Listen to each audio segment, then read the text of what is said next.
બેબીની તકલીફ બહુ અતિશય તકલીફ હતી, કારણ કે મારી દીકરીએ એસિડ પીધું હતું. ક્રાઇસ હોસ્પિટલમાં દાખલ થયા હતા. ક્રાઇસ હોસ્પિટલમાં અમે ગયા, ત્યાં સારવાર બધી કરી.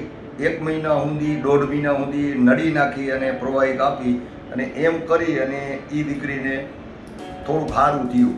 પણ છેવટે નળી કાઢી ત્યારે એને કે ભાઈ તમે મોઢેથી હવે ખોરાક આપો. તો ખોરાક આપવામાં એમ જે ખોરાક આપી તે તરત જ વામેટ કરી, ઉલટી કરીને બહાર ફેંકી ગઈ, કાઢી નાખે. એવું 20 દિવસ સુધી છોકરી હાવ પાંજર થઈ ગઈ હતી, કારણ કે એનો વજન ખાલી 28 કિલો જ રહ્યો. હવે 28 કિલોમાં એ દીકરી હાવ ઓલી થઈ ગઈ અને ભાઈને પેટની અંદર કાંઈ જમવાનું કાંઈ જાતું જ નહોતું. ત્યારે મને એક સેનુ સાહેબ વગરથી મેં એવી અભિપ્રાય લીધી કે સાહેબ હવે મારે આનું શું કરવું.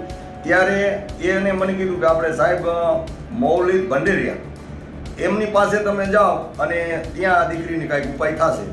ત્યારે મેં સાહેબની મુલાકાત લીધી અને દીકરીને અહીં કણે દાખલ કરી દીધી. દાખલ કર્યા પછી એને લેપ્રોસ્કોપી, એને જે આપણે ઓપરેશન લેપ્રોસ્કોપી કરાવી અને એ દીકરીને ખાલી ફક્ત ને 3 દિવસમાં એને ઓપરેશન બહાર આવ્યા અને 1 દિવસ થયો એટલે એને પાણી પાયું, લીંબુ શરબત પાયું. પછી બીજા દિવસે એમને આઈસ્ક્રીમ ખવડાવી, પછી એને દાળ ભાત ખવડાવ્યા. દિવસે દિવસે અતિશય સારું થઈ ગયું કે એ દીકરી જે 28 કિલો વજન હતું, અપંગ દીકરી હતી, એ જીવે એવી જ નથી. એની જગ્યાએ સાહેબે એટલું બધું કાળજીપૂર્વક કામ કર્યું કે જેનાથી એ દીકરીને નવી જિંદગી મળી ગઈ અને મારી પણ જિંદગી સારી થઈ ગઈ, કારણ કે મારી દીકરી બચી ગઈ. એના બદલ મને ખૂબ ખૂબ આનંદ થયો. અને આ સાહેબનું કામ એટલું બધું અતિશય સારું છે કે જેનાથી દર્દીને ખબર પડતી નથી કે ભાઈ મને તકલીફ થઈ, દુઃખ થયું, કે મને અહીં લાગ્યું, કે મને આટલી કષ્ટ પડી, એવું કશું કાંઈ થતું જ નથી. અને આમ કે રાજી ખુશીથી અરે એ દીકરી દાંત કાઢતી એમ કેમ ઘરે અપોગી ગઈ અને સારું થઈ ગયું. અત્યારે બધું ખાય પીએ, જમે છે, નાય ધોય અને કમ્પ્લીટ હતી એવી દીકરી થઈ ગઈ.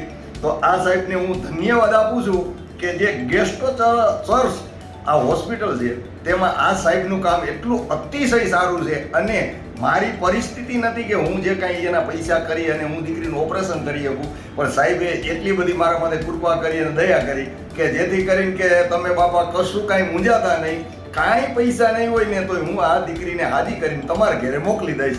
સાહેબે મારા માટે બહુ સારું કામ કર્યું છે. સાહેબના એના હૃદયની અંદર ભગવાનનો અંશ છે અને ઈશ્વર એને પરમ શક્તિ એટલી આપે કે જેથી કરીને આવા બધા દર્દીને એ આવા હાજા કરે અને સાહેબને અતિશય ભગવાન એવી એને શક્તિ આપે એવું હું વિચારું છું. અને મારા અંતરના પણ આશીર્વાદ આપું છું કે સાહેબ તમે બહુ કામ સારું કર્યું. અને કોઈ પણ વ્યક્તિને કોઈ મજબૂરી, તકલીફ, કોઈ આવું હોય તો ગેસ્ટો સર્ચ હોસ્પિટલની અંદર આવી અને સાહેબની મુલાકાત લેજો, જેથી કરીને તમારું દુઃખ છે ને દૂર થઈ જશે.